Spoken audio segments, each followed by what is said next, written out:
Welcome to In the Cage MMA Radio. Great to have you with us. I am Vince Ferrari here on 99.1 The Sports Animal, 991thesportsanimal.com on our free app as well. Joined by Tim Loy, MMA matchmaker for Valor Fighting Challenge. Tim, how are we doing during this pandemic and quarantine time that we're in right now?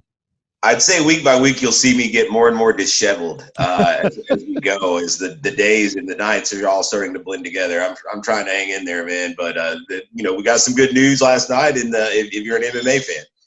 Yeah, no doubt. Dana White going to make UFC 249 happen, and we've been thankful that he has stayed in the news and trying to make it happen with all the adjustments. So we're going to break it down in big-time detail coming up on the show today. Plus, Ovent St. Peru will join us. He is fighting on the follow-up card on April 25th. His opponent has changed. We'll talk to Ovent St. Peru coming up in our next segment, plus more on UFC 249 and a number of other notes. It's amazing.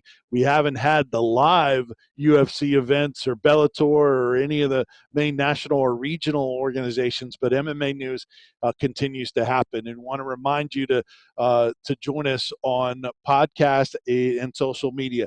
We'll podcast this right after the show is done. We're here each Wednesday night from 8 until 9 on the Sports Animal. Post the podcast right afterwards, posting the video as we're taping this on Zoom as well for you, and then we'll bring it to you right afterwards. So you can check us out on YouTube also at 991thesportsanimal.com. We'll have the video and the podcast for you. Just go to the show page. You can get our podcast there. Hit us up on social media, at Vince Sports on Twitter. Tim is at TZ Loy. Tim available on Facebook as well. Find Tim Loy there. And then if you're on Twitter and you want to ask us a question, maybe there's a guest you want us to have on, maybe there's a topic you want us to discuss, just hit us up. You can hit us up directly or even hashtag us if you want, In the Cage MMA Radio, and we'll be sure to get your feedback and ask us, and we'll get to any of your questions or comments on the show. Those of you that are in the medical profession, we really appreciate your hard work. I know I have some family members that are nurses in Florida, cousins, and a lot in the medical field. Many of us know someone. So thanks to all of you that are doing all the work, first responders, and a lot of people in harm's way right now while we're kind of hunkered down through this period. So hope you're getting through with it, and hopefully we're a little bit of a distraction for you during this period of time. But thanks to Dana White, it looks like we're going to have some action. So let's get to our big three stories. Dana White says April 18th will start a series of UFC events. UFC 249 is a go. And Tim, so much to unravel from this, as Dana White says that he is going to make this happen. UFC 249, I said, we'll get to the main event in just a minute, but he says, hey, we're going to have a private island. We got a private location that I'm still not giving up. He thinks they'll have the island secured in a day or two. They're going to be able to have their own planes to fly in international fighters. This is amazing that Dana White looks like he's going to make this happen, despite a whole lot of naysayers and a lot of criticism that he has taken through this. Hey, man, I've been on the bandwagon since all this started. I said that, he's going to figure out a way to make this happen. A lot of people are like, man, there's no way. There's just no way that they're going to have a show on April the 18th. April the 18th. Yep. But all along I said, if the UFC is given nothing but time, a month essentially, to gear themselves towards figuring this out, they're going to figure it out. And it sounds like they have, and maybe even gone one up with this whole talk of the private island, which is like it's like out of a story or something, man. It's pretty cool, really. It gives us something to look forward to and something for us to cover, at least for the next couple of months, while hopefully this thing starts to settle down. No doubt. Here's a quote from Dana White to read for our listeners. I'm also a day or two from securing a private island. I have a private island that I've secured. We're getting the infrastructure put in now. So I'm going to start doing the international fights too with the international fighters, because I won't be able to get international fighters, all of them, into the U.S. So I have a private island. I'm going to start flying them into the private island and doing international fights from there. We have all our own planes and everything. And you're right. This is absolutely insane. and something we've never seen before. But man, Dana White is absolutely been adamant that this is going to happen. And as far as the venue, Tim, he says that the fighters, they'll be squaring off in a venue that's closer to the stuff of action movies than the actual plan of a multi-billion-dollar fight promotion. This venue is going to be out west. Sounds like it's in California. What do you think about pulling this off in a small private venue? I think that it's the only option at this point. And I feel like it's going to be very very much scaled down because they don't need a big huge arena to do what they're trying to do at this point. So you could do it in a large warehouse convention center that's not open currently. But a warehouse, honestly, you could do it. You could probably pull this off in a large open warehouse. The UFC has the production equipment and the lighting and stuff to still make it look good for television.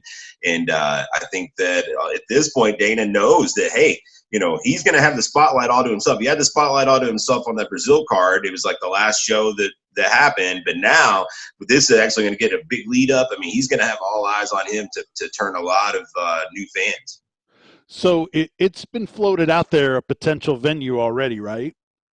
Well, there's some rumors out there that that the Tachi Palace, which is the Tachi Reservation tribal grounds out there in Lemoore, California, they used to host the Tachi Palace Fighting Championships back in the early 2000s. They regular shows, so they're very MMA friendly, and that's been some of the chatter. I've seen Sherdog tweet something out there saying that he told first it was going to be Tachi Palace, and if you look back, Tachi Palace ran their shows on Sherdog. They streamed their shows on Sherdog, so he does have a connection there. Mm-hmm. So it may not be where the actual fights will take place, but maybe even at least some sort of gathering location. So it's involved. Yeah, it sounds like Dana's never going to actually reveal where the fights are taking place. So it is possible that is more of a staging ground that the fighters end up kind of convening, and then they put them on a bus and they take them to a warehouse in the desert, or what have you. So it is possible that is the case as well, because, with this many guys, if he's talking about doing fights for the next several weeks, that's a lot of people you're letting in on your secret location. Yeah, that's Tim Loy and Vince Ferrar. We're on In the Cage MMA Radio weekly, Wednesday nights 8 to 9 here on 99.1 The Sports Animal. Appreciate you joining us. Hope you're healthy. So Habib has been critical and was critical last week of Dana White, not specifically calling him out, but basically calling out the UFC that, hey, we were supposed to be in this venue, then it changed here, and you didn't give me time, and all this kind of stuff. He was critical of the UFC, but then Dana White earlier this week said, hey, it's not his fault. He was caught in the middle. Everything in the world was changing day to day. He was trying to book venues, and he said it's not anybody's fault. But fans are afraid that with this, I've heard a lot of people complaining that UFC 249 is even happening because they're afraid if Tony Ferguson loses, then that big fight that has been put on now and canceled 5 times won't ever happen. What do you think about maybe some of that negative, the backlash and some fans being upset that this is even happening because they don't want to lose on Tony Habib? You're never going to make everybody happy all the time. That's one thing I've learned in this business firsthand. You're going to have half of the people that are going to be sour because they may potentially lose that Khabib Tony fight if things don't go the way that they want them to go in this fight. You're going to have the other half, like myself, that's happy and grateful that we've got something, after being locked down here for several weeks, and who knows how many more weeks to come, to give me something to look forward to give us something to talk about, something to get our minds off of this stuff. And, if they can do it safely and it means that we end up losing Tony Khabib over it, I'm willing to take that chance because, in my opinion, Gaethje and Ferguson is going to be a much more exciting fight. Well, we'll get into that in a second. What about the safety element of this? Part of the criticism that Dana White has taken. Where do you fall on them putting this together, despite a lot of people saying, "Hey, why are you doing this? There's contact, all that kind of stuff." where do you fall on the safety aspect of You this? know, I without diving down a completely different rabbit hole, I personally feel like they can do it and they can pull it off. I feel like with this much time to get people out there, I would imagine they're going to start getting them out there this week. I don't know that for a fact, but if they want to really do it, as far as take the utmost precautions to get as much testing done. If someone is sick, let them have time to incubate and show signs of their illness while they're out there. I don't have a problem at all with it. I think that they know that they're going to be scrutinized here. They know they're under a magnifying glass, so they're not going to drop the ball, I don't think, in any regard as far as safety goes and testing goes, because they know they're going to be hung out to dry if they do. No doubt. So we'll get to our second point in our three big stories. Oh, by the way, Dana White did say that Joe Rogan was going to be there, even though I guess Joe Rogan in a Yeah. podcast said he wouldn't. So I guess it could be Rogan Island as well as Fighter Island. Yeah, no doubt. Joe's a guy that is shown to be like very wary of this whole situation. So they must have done something to assure him that they're going to do it in a proper way. All right, our second point in our big three stories in the sport here on In the Cage MMA Radio is the main event, as it's official. El Kakui, the number one ranked fighter for Habib's title, Tony Ferguson, 26-3. He's now going to take on the highlight, fourth ranked Justin Gaethje, who's 21-2 for what they're now calling the interim lightweight title. We've seen this before in the lightweight division. What do you think of this fight being put together? It looked like it was going in that direction, and Tony Ferguson agreed to it. I love it. I actually think, like I said before, it's a more exciting fight. Gaethje's going to go out there and brawl. He's going to go out there and bang. And if he beats Tony Ferguson and he derails the Tony Ferguson train versus the Khabib, then if that happens, it's going to happen spectacularly. I'll say that. If he beats him, he's going to knock him out. I don't see Gaethje going out there and winning a 5-round battle on short notice with Tony Ferguson. But if he wins, he's gonna win by stellar knockout. Is this the right move for Tony Ferguson with all that he could potentially risk with the money from a Habib fight? And then the fact that he is a very dangerous opponent, is Ferguson doing the right thing and not saying, no, I'll wait for Habib? I think so. I think he realizes, well, first off, I don't know for sure that they would cut his money from what he was going to make anyway to fight Khabib versus to fight Gaethje under the circumstances. Mm-hmm. If they want to keep that fight together and they want to keep Tony in the main event, I would imagine he's still making the same person. Good chance he is, especially with the conditions and him putting his neck on the line here. So I would imagine the money probably isn't such a huge deal. As far as losing the opportunity to fight Khabib, he's still in the main event. He's still going to be fighting with all eyes on him in the only game in town, April the 18th, with so many eyes watching him. This is Tony Ferguson's chance to go out there and become a true superstar. So just for our listeners to understand that Tim knows what he's talking about, Tim, former organization president, current matchmaker. So putting fights together, matching them up, looking at the big picture versus a short term, this is a very unique perspective that Tim has. On that note, Tim, do you think that for Dana White, in keeping Ferguson in that main event and matching him up with another really good fighter in Gaethje versus maybe saying, okay, no, we're going to hold it back for long term, or thinking big picture? Talk about that balance of Dana White thinking about the short term versus the long term and that balance. It's something that you have to calculate even on the regional scene. Do you want to put two big prospects against each other too soon to where you derail one of them, or do you want to hold it off for down the line for a situation where you can really make more money or get a better boost for the winner, et cetera, et cetera? I get the train of thought that, you know, maybe he should hold off here, maybe he should put it off. But to me, the only argument in that regard would be from a safety perspective. If you just absolutely don't think that he can pull it off without getting people sick. As from a promotional perspective, again, I feel like them running the only show in town on April 18th, in the entire month of April for that matter, the only game in town, all eyes on you. You go out there, and if you can pull it off, you do it, because this has got a chance to make not only a whole lot of new MMA fans, but a whole lot of UFC fans, and which residually makes a whole lot of money for the UFC, which is what they're all about. Real quick, who do you like right now? So we'll review it for official predictions next week. But are you leaning either direction for the main event?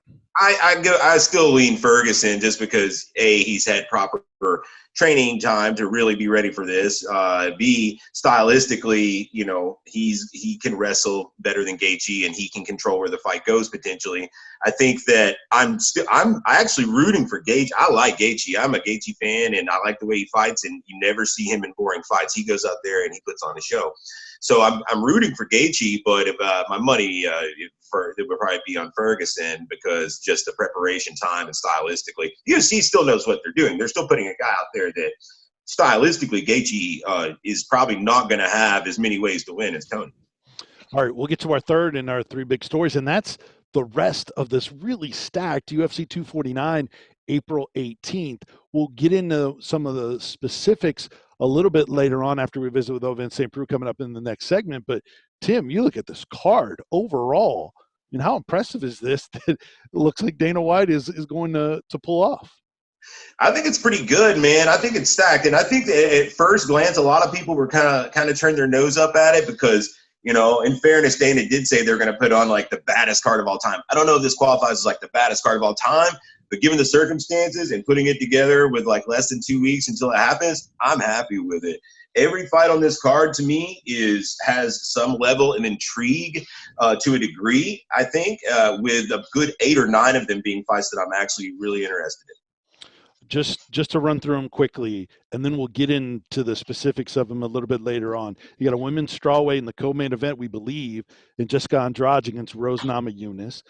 Also, Francis Ngannou against Yair Rozenstruik in a heavyweight bout.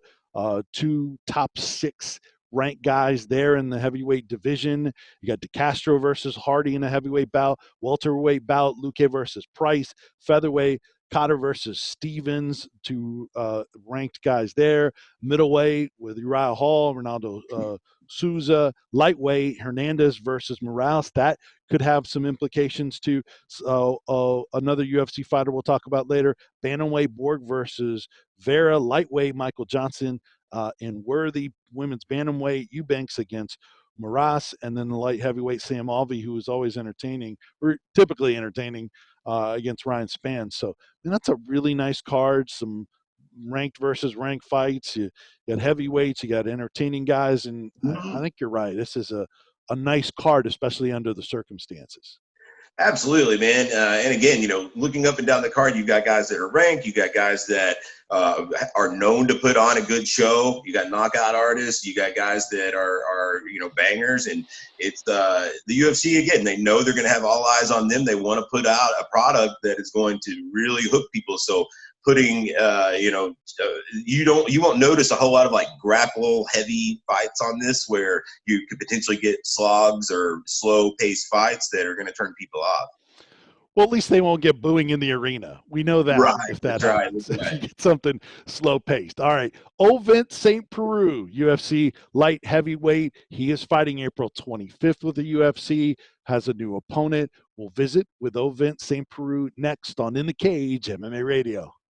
In the Cage MMA Radio here on 99.1 The Sports Animal and 99.1 TheSportsAnimal.com. I'm Vince Ferrara. Tim Lowe will join us in just a little bit.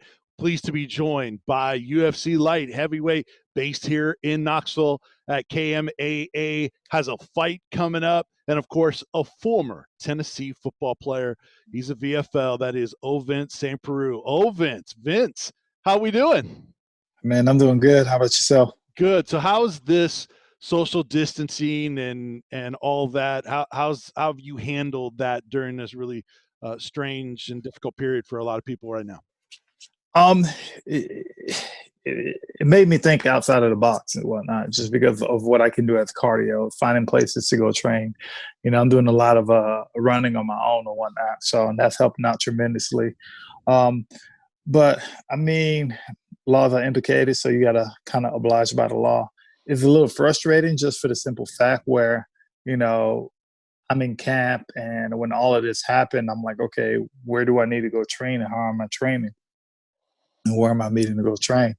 So that's been the challenging part. But other than that, I mean, as much as I feel like I'm training way more now than I have even when the gym was open, just because like I know this really there's really not any room for error. Like whenever I can get a training day in, even if I'm out running, it's raining. If it's raining outside, I'm still out training. So, what are your limitations? Are you not working with the typical partners you would? Is it maybe just smaller groups? How have you adjusted during this period with what's going on? Mainly just smaller groups, and Mhm. a lot of times is by myself too. My biggest thing is make sure I'm keeping lean, my weight is dropping, and also um, and also like just making sure my cardio is good. And then when it comes to the group workout, which is smaller groups, it'll be 3 to 4 of us at most. Do you feel like you're as prepared as you normally would be with the restrictions and the type of camp you're having to have? I mean, pretty much. A lot of people, this is the way I feel. I take it as, it. This is for me. It's so called like I'm treating it like a short notice fight. Right. And I always do good in short notice fight. For me, when I'm in camp and I have sometimes people have, the 4 or 5 month camps. Those long durations of time is just for me it's too long and there's margin of error that's going to be in between. It's so hard to do everything in between and stay disciplined like that. And to be honest, quarantine actually, like, I guess this quarantine that we're going through actually made me focus more on training. So my weight is feeling good, my cardio feeling good, my hands are feeling sharp. Everything is just overall just feeling sharp. So I can't complain about that. There's nothing else to do but train. There's nothing else I want to do but train. We're visiting with Ovin St. Peru, VFL and UFC light heavyweight. He's going to fight on April 25th. Is that correct? Your opponent has changed, the venue has changed. Bring everybody up to date on what your next fight is. Um, Venue definitely changed. From what I've been hearing, the venue is going to be out west, somewhere out in California, if I'm not mistaken. Yeah, because Dana And White's keeping this top secret, as we know. yeah, it's crazy. It's just like I, I feel like we are like like in a the way it's been top secret. We're like in an underground organization, like MMA club or whatnot, and we're going to be revealed to the world and on on due time. But I mean, it's actually pretty cool. Like, I mean, the thing about it is, it's just I, I think the biggest thing for me was I know now that I have a fight coming up. The past 4 weeks I've been busting my butt, and I'm like thinking to myself, do I have a fight? Do I not have a fight? Do I have a fight? Do I not have a fight? And now everything is for sure. That much excitement is into it now. But I know the fight is out west, more than likely, most likely California. And my opponent has changed. I'm fighting Ian Labra. Mhm. It was crazy because we were actually trying to get that matchup before my previous guy, and he can't fight because he's in Russia right now. Um, but I've done this before. I've taken short notice fights before. And more times than one, they always worked out in my favor. So, what changes? You mentioned the short notice, and how much did you get into the opponent breakdown, or because of the circumstances, were you mainly doing training for you versus the opponent? Um, Not a lot changes. Not a Yeah. lot changed because my trainer Eric already had a game plan to fight in, just because you know we're trying to fight him previously, and Eric, per usual, done his research and put everything down. He was like, "Oh, we're fighting him. Here's the game plan." Mm-hmm. You know, he's one of he don't do anything too flashy or whatnot. He does get in your face and he stays in your face. But you know, it's one of those. He's definitely going to be one of those guys that when he locks up with me, he's going to find out. He'll be like, okay, I can't push him around. So, and typically when people find out they can't do that, they'll eventually end up breaking. Ovince St. Preux going to fight April 25th at one of those secret venues that I guess we'll find out at some point where that's at, and see him fight Ion Cutelaba out west in the UFC. So what do you think about all this? I mean, Dana White came out yesterday. The main event of the April 18th UFC 249 is set with Ferguson versus Gaethje. Dana White's talking about an island that he is close to securing with planes so he can bring in those international fighters.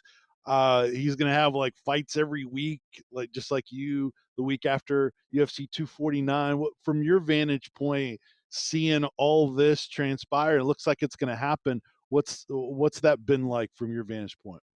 I mean, if you know Dana, if he wants to make something happen, if he needs to make something happen, he'll make something happen. So you can put Dana White hashtag with all means necessary.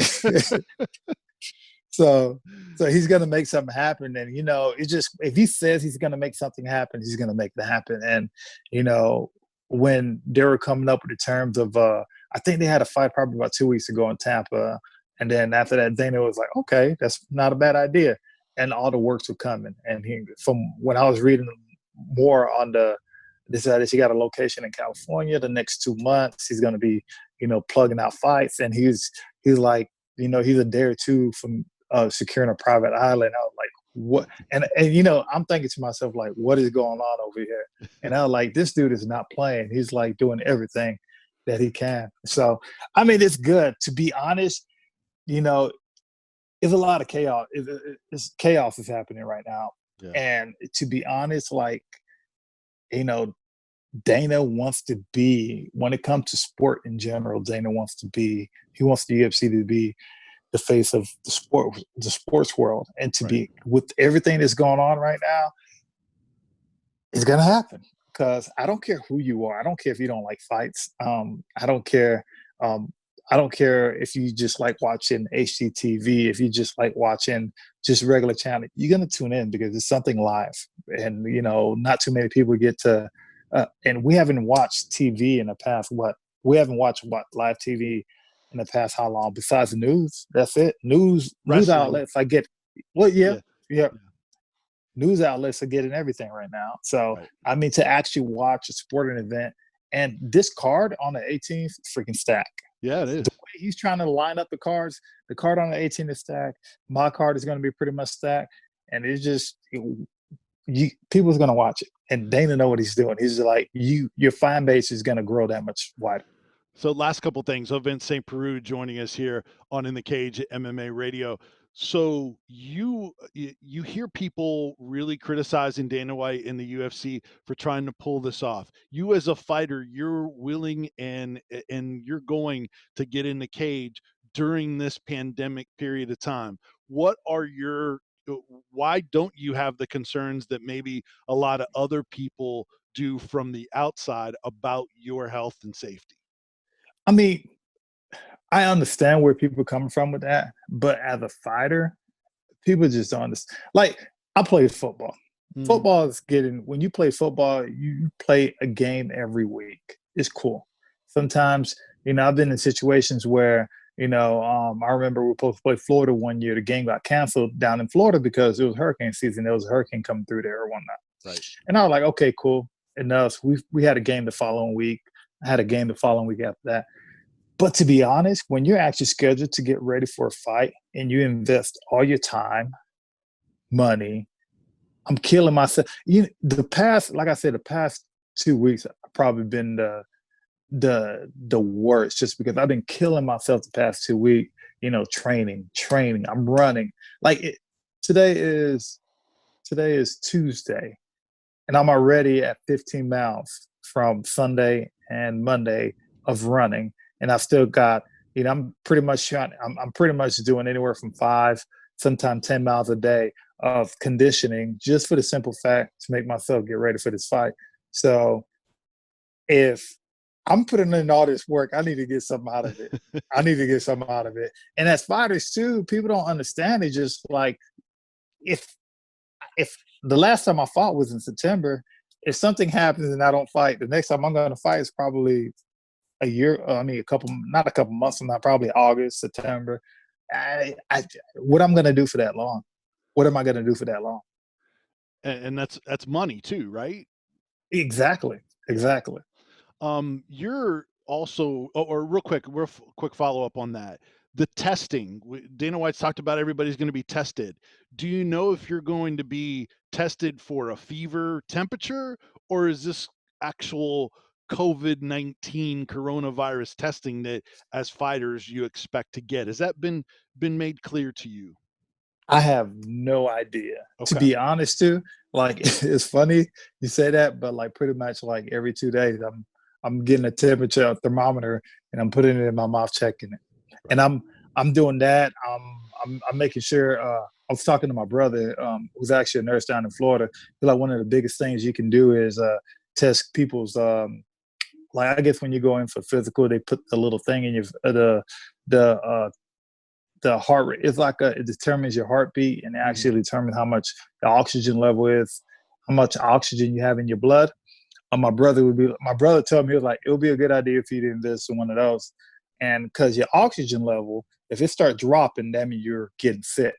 Right. So every day I'm checking my oxygen level, like 89, not 89, but 98, 99, and my heart, my beats per minute are actually pretty good. I'm usually having my resting heart rate, it's like at 48. So um, I'm doing things I need to do. I'm making sure that I'm getting tested. Like every time I had to go in for a physical. The first thing they did was take my temperature, and everything was good. My body feels pretty good, amazing right now. The only thing to that, Vince, I get that, and that's a great way to make sure you are tested. But there is that element of asymptomatic carrying the virus. So even if there may be people that all the fighters test, like they don't have any temperature or anything like that, doesn't mean that maybe somebody doesn't still have it. So that really isn't something that you worry about then. I can't. I can't Right. let it. I can't let it. If it does, it's just like I'm kind of taken away from.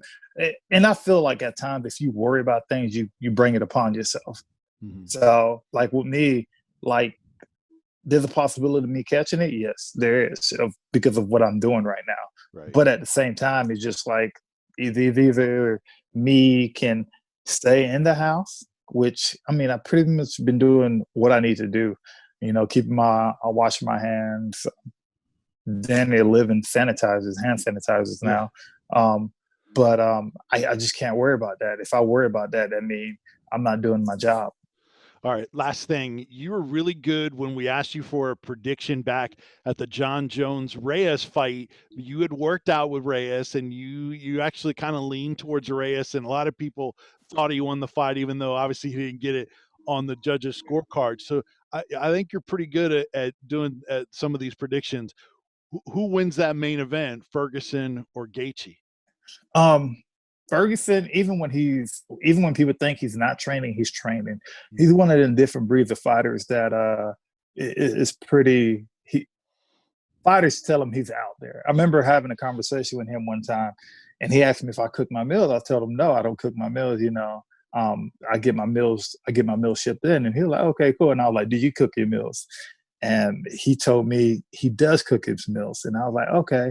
And he was like, and he just had the expression on his face. He's like, yeah, when I'm cooking my food, I talk to my food. And I'm like, what are you talking about? You talk to your food. He's like, I'm telling my food that, you're the one that's going to fuel me. You're the one that's going to make me be the best fighter in the world and stuff. And I looked at him and I was like, I didn't think he was out there, but I was like, to each his own.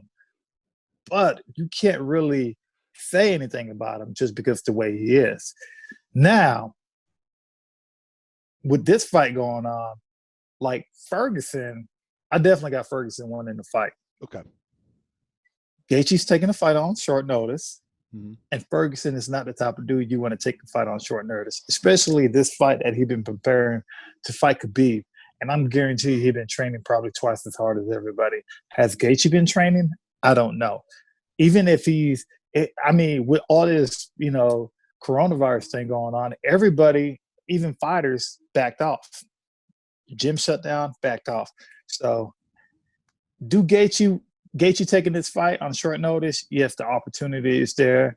Yes, anything can happen. But Ferguson, man, the way he fights is like no other. It's like no other. And Khabib and Gaethje couldn't be any more different, though, right? To prepare for.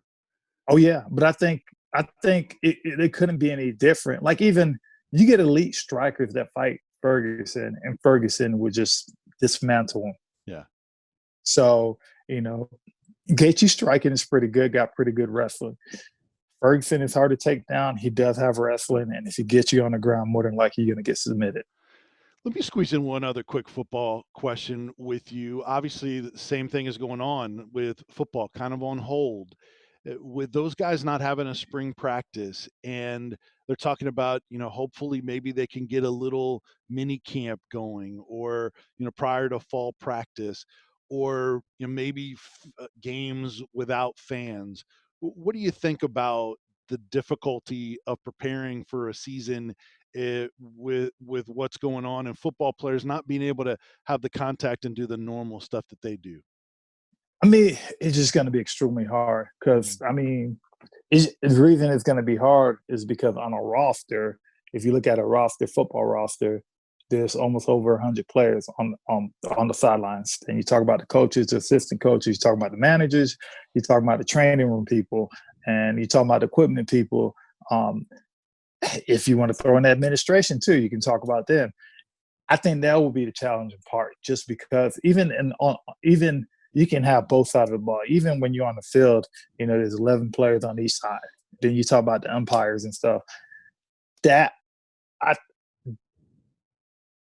They might be able to do something about it. Football season don't fold around until, pretty much late August. So, hopefully all this can clear up before then. But other than that, it's just like it will be hard. It will be hard. Like with my situation, to be quite honest, it'll be myself and 3 other guys. So, and you have different teams there, but you won't, at the venue itself, you probably won't even have 100 people there. Right. Well, Vince, really appreciate it. All the best to you on April 25th in that yet to be named venue. Shout out to your brother, the nurse in Florida, and all the other medical people out there for what they're doing. They're really in the middle of it and sacrificing their health to be able to help everybody else. And then big props for the Muhammad Ali photo in the background over your shoulder. That's outstanding, Vince. Thank you, sir. Thank you. All right. Be safe. Talk to you soon. Definitely. All right. That is Vince St. Peru here on In the Cage MMA Radio. We will talk more about UFC 249 next on In the Cage MMA Radio. Welcome back to In the Cage MMA Radio. I'm Vince Ferraro with Tim Loy. You can get our podcast right after the show airs. We'll have it up for you at 991thesportsanimal.com. Just go to the show page or find us on iTunes, Google, wherever you get your podcasts each week. And we're here Wednesday nights, 8 until 9. So, Tim, just talked to Ovince St. Peru. Just a real quick thing. What do you think about his matchup with Kudalaba, which he says is going to happen on April 25th? I think it's a more fun fight. I wasn't really too well versed on his last opponent, but Kudalaba is a guy that we've seen a lot of. He's a very intense fellow, as we've seen, and I think he's more stylistically more likely to have a nice, exciting firefight with Ovince. I'll be interested to see if he goes across the cage on him like he did the last guy during the intro. He stormed across the cage. Yeah, he probably doesn't want to do that with Ovens. Ovens is a nice guy, but in the cage, he has that switch. But Right. he did mention that this was a fight in our conversation, that this was a fight that actually they've been trying, his camp has been trying to set up before. So it Mm-hmm. turns out that both of their opponents were changed, and the two are matching up. So good luck to Ovens and that They card. both had Russian opponents. Right. And with that international travel aspect of it, it changed. So we'll see that card, the next one, the fight night card, on April 25th, beef up, and we'll talk more about it next week. All right, let's get back to this card here at UFC 249. Let's quickly hit on Andrade Namajunas. Where do you stand on these two in this rematch? The momentum is going in opposite directions here, because Andrade just got, ran so badly by Wiley Zhang. But, after that, Zhang has had her coming out party, and so we know she's legit. I think that Namajunas is the rightful favorite, but I think that Andrade is definitely going to come out motivated after losing her title like that. She has to have this win to stay relevant. Yeah, I like Rose also. I don't know that we've seen the highest level Rose in a minute, but I think she has the ability if she's in the right mindset. I think she should win as well. What about Ngannou Rosenstruck? This that was put together recently and confirmed it's on the card. What do you think of these two heavyweights? Yeah, that fight was supposed to headline the Columbus card that got canceled. So I think that it is certainly, I would assume it's going to fall in the feature slot right below the ladies there in the co-main event. And for that slotting, I mean, it's a great feature fight. It could main event its own lesser level show. Honestly, it should be a firefight. It's going to be a lot of fun. Both those guys can hit. Yeah, I hope that the UFC, and I think we talked about it before, I hope the UFC looks at this and says, look, if we can stack our cards, we can get more bang for our buck rather than taking what could be good feature fights or co-main events and make them main events of fight nights. But that's, I guess, for down the road. All right, what's the Alexander Hernandez Omar Morales fight? We've talked about that lightweight division for hot sauce. How do you think this could potentially impact hot sauce as he continues to try to get into the lightweight rankings? Well, for Alexander Hernandez, he was supposed to fight Makachev, who he would have been about a 3-1 underdog against. So now he'd probably be a favorite in this fight. So he goes from a fight that he was probably not going to win to a fight that he should win. That said, if Morales is able to knock him off, then one would have to imagine that opens up that 15th slot in the rankings. I'm not saying for sure Hot Sauce would be the guy to slide in there because there's been so many other good guys that are right in that same tier getting wins, but at the same time, it certainly isn't going to hurt. And so, I would imagine he's going to be a big Omar Morales fan this weekend. Morales is tough, though. He's 9-0 guy coming off the Contender Series. He's put together, but he'll be an underdog. What's the next fight after these that we've talked about that you really are interested in, and whether it's a matchup or an opportunity for someone? What's the next one that catches your attention on the card? I've got to say that just because I know it's going to be fire, Calvin Kattar and Jeremy Stephens is going to be awesome. Calvin Kattar doesn't have bad fights. Jeremy Stephens doesn't have bad fights. And in the same vein, Vicente Luque and Nico Price, those is fire, man. Those guys are going to throw. There's lots of fights like that on this card. Boy, if there was ever anyone that would be perfect for a situation like this, like a fighter is like, hey, I don't care, I'll just show up. This is Jeremy Stephens, right? He's the guy. Absolutely. Right? He throws caution to the wind. He's there to bang. He's there to put on a show. And I'm telling you, Calvin Kattar if you've watched Calvin Kattar fights, man, that guy brings it. He's long, he's tall, and he does nothing but come forward and throw heat. And he's got a great chin. All right, we will break this down in complete detail next week. UFC 249 looks like it's going to happen April 18th at the still fight to be disclosed out on the West Coast, seemingly in California.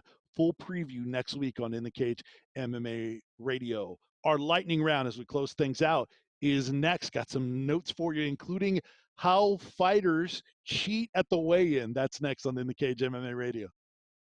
Back here on In the Cage MMA Radio with Tim Loy. I'm Vince Ferrara. It is lightning round time.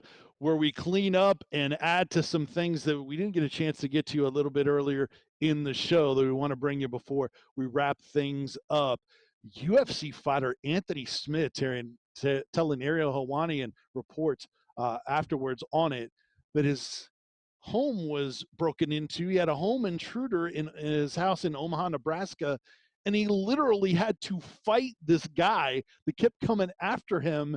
Guy was charged with criminal trespass, but man, scary in the middle of the night to find somebody in your house. Thank goodness you're a UFC fighter and you can beat the heck out of guys, right, Tim? Yeah, man, that's scary both ways. It's as in these times as people begin to get desperate, they're not able to work and they don't have money and they start doing things that they wouldn't normally do. You better be careful whose house you're breaking into, because Anthony Smith is not the guy to mess with. No, Anthony's lucky the guy didn't have a gun and didn't shoot him. The guy's lucky that Anthony didn't shoot him as well. Right. So it could have turned out a lot worse than it did. All things considered, it's probably turned out about as good as it could. Yeah, and I'm glad that family is safe. So the Korean Zombie on his video blog put out some ways that fighters cheat at the weigh-ins.